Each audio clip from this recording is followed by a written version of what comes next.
parlait du théorème de Pythagore généralisé. Alors, bienvenue dans cette nouvelle vidéo. Donc aujourd'hui, je te propose de faire la démonstration de la propriété d'Al-Kashi ou du théorème d'Al-Kashi qui est encore appelé le théorème des cosinus. Donc, Al-Kashi, c'est un scientifique du Moyen-Âge qui a dit que lorsqu'on a un triangle quelconque et qu'on choisit un angle, d'accord, un angle parmi les angles de ce triangle. Donc, en l'occurrence, nous ici, on va choisir l'angle dont le sommet est A. Donc, nous allons choisir cet angle que je vais nommer θ. Donc, le théorème d'Al-Kashi dit que si je veux la valeur du côté opposé à l'angle, donc ici dans notre cas, l'angle A, donc il va appeler ça le côté donc A, voilà, B carré plus C carré moins BC cos θ. Voilà, donc c'est ça la propriété d'Al-Kashi. Voilà. Donc pourquoi il y a ce moins ici? Tout simplement parce que cet angle-là, il est aigu. Donc Al-Kashi précise que lorsque l'angle que vous utilisez est aigu, en ce moment, vous aurez cette relation. Donc, comme je disais tout à l'heure, pour chaque problème de la vie, nous avons besoin des outils pour résoudre ces problèmes. Et bien évidemment, en mathématiques aussi, nous faisons la même chose. Donc ici, pour faire cette démonstration, nous allons nous servir de deux outils principaux, à savoir, donc, en premier, nous allons utiliser donc le théorème de Pythagore. Et comme deuxième outil, on va utiliser les formules trigonométriques. Voilà. Donc, voici les deux outils dont nous aurons besoin pour faire cette démonstration. Je vais rappeler le théorème de Pythagore. Si mon angle droit, alors donc je peux appeler ce côté-là par exemple K. Ce côté-là, je peux l'appeler J. Et ce côté-là, je peux l'appeler L. Donc, la propriété de Pythagore dit que le carré de l'hypoténuse est égal à la somme des carrés des deux autres côtés. Donc, ça veut dire que L carré sera égal à K carré plus J au carré. Voici la propriété de Pythagore. Et maintenant, dans ce même triangle, les formules trigonométriques. Donc, si j'appelle cet angle, je vais l'appeler alpha, puisque nous avons déjà utilisé θ là-bas. Donc, si j'appelle cet angle-là alpha, les formules trigonométriques disent que le cosinus de cet angle-là, donc le cosinus de l'angle alpha, c'est le côté adjacent. Donc, le côté adjacent ici, c'est K. Donc, le cosinus alpha, ça va être K sur l'hypoténuse qui est L.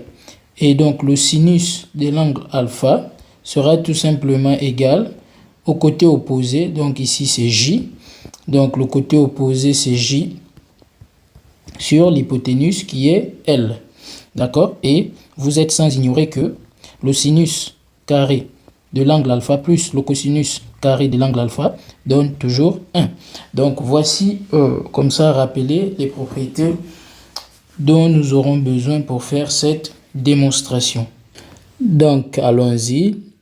Commençons la démonstration. Donc, ici, je vais considérer l'un des deux triangles qui sont ici. Donc, je vais choisir un triangle. Donc, je vais choisir le premier triangle. Donc, le sommet A. Donc, le triangle qui porte l'angle que nous nous sommes donné. Donc, je vais dire tout simplement dans le triangle ABD rectangle en D. Donc, on a, voyez, je vais d'abord appliquer les propriétés trigonométriques, puis je vais appliquer la propriété de Pythagore. Donc, comme vous pouvez le constater ici, l'ordre a changé, mais c'est pas grave. Parce qu'en fait, on peut commencer aussi par appliquer la propriété de Pythagore sans souci. Mais sauf que moi ici, je préfère d'abord travailler avec les propriétés trigonométriques. Donc, c'est la même chose que quelqu'un qui ferait d'abord intervenir les propriétés de Pythagore. Dans ce triangle, donc le cosinus de l'angle θ, c'est le côté adjacent, donc c'est AD, sur l'hypoténuse. L'hypoténuse ici c'est C, donc sur C. Et le sinus θ, c'est le côté opposé, donc c'est le côté BD sur l'hypoténuse qui est C. Donc, pourquoi je fais ça? Parce que nous sommes en train de rechercher ce côté et donc je dois exprimer en fait. Et donc, puisque moi je vais déterminer la valeur de ces côtés, donc je vais tout simplement dire que BD, non, je vais d'abord déterminer AD. Hein. Donc AD sera égal à C cosinus θ et BD sera égal à C sinus θ. Donc ça veut dire que je peux maintenant venir remplacer les valeurs que je viens de trouver ici. D'accord, donc là, j'ai déterminé ces côtés. Maintenant, il me reste juste cette partie. Mais cette partie que je viens de souligner en noir, ben, c'est tout simplement B. D'accord, donc c'est tout simplement B moins ceci. Donc, en fait, si je veux DC, donc, je peux dire ici, d'où DC sera égal à B moins AD, ce qui fait B moins AD, c'est C cos θ. Nous avons donc toutes les valeurs ici.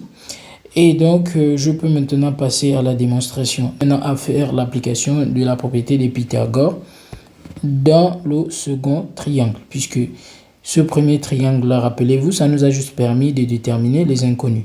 Et maintenant, une fois que nous avons déterminé les inconnus, on part maintenant chercher le côté qui nous intéresse. Et ici, le côté qui nous intéresse, c'est A carré. Et donc, je vais considérer le triangle BDC, rectangle en D. Donc, on a après la propriété de Pythagore, que je ne veux pas écrire ici, que je veux appliquer directement. Donc, A carré sera égal à donc B moins C cos θ au carré. Donc je prends d'abord ce côté, puis je vais prendre ce côté, plus C sinus θ au carré. Et donc là, je n'ai plus qu'à développer.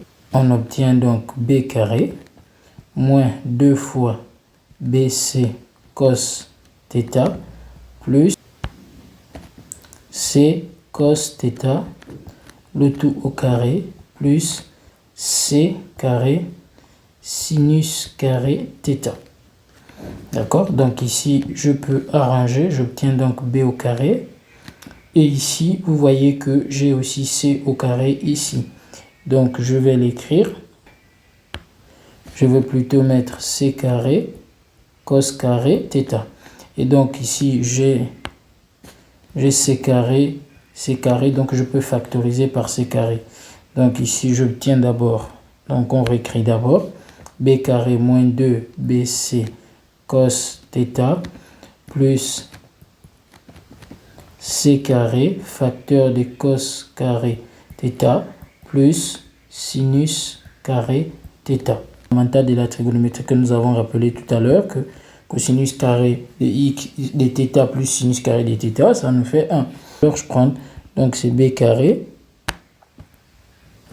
moins donc 2bc cos θ plus C carré, tout simplement.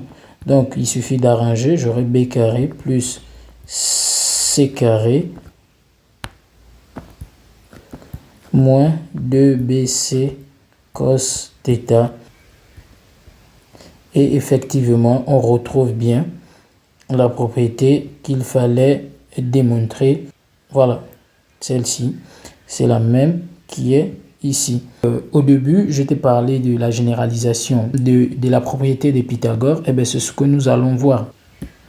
Donc, pourquoi je dis que c'est Pythagore généralisé? Parce que, regardez très bien. A carré équivaut B carré plus C carré moins 2BC cos θ. D'accord? Alors, donc, si θ est égal à pi sur 2, ou bien 90 degrés, on sait que ça implique quoi? Que cos θ égale à 0. Donc, si cos θ égale à 0, ça implique que 2BC cos θ égale aussi à 0. Ça veut dire que c'est toute cette quantité-là qui s'annule. Et donc, j'obtiens quoi? A carré qui serait égal à B carré plus C au carré. Et donc, en fait, j'obtiens bien la propriété de Pythagore. D'accord? Donc, en fait, ici, vous voyez que dans la relation d'Al-Kashi, en fait, nous avons la propriété de Pythagore qui est juste là. D'accord? Donc, à condition que ici, en fait, la condition va maintenant être sur l'angle.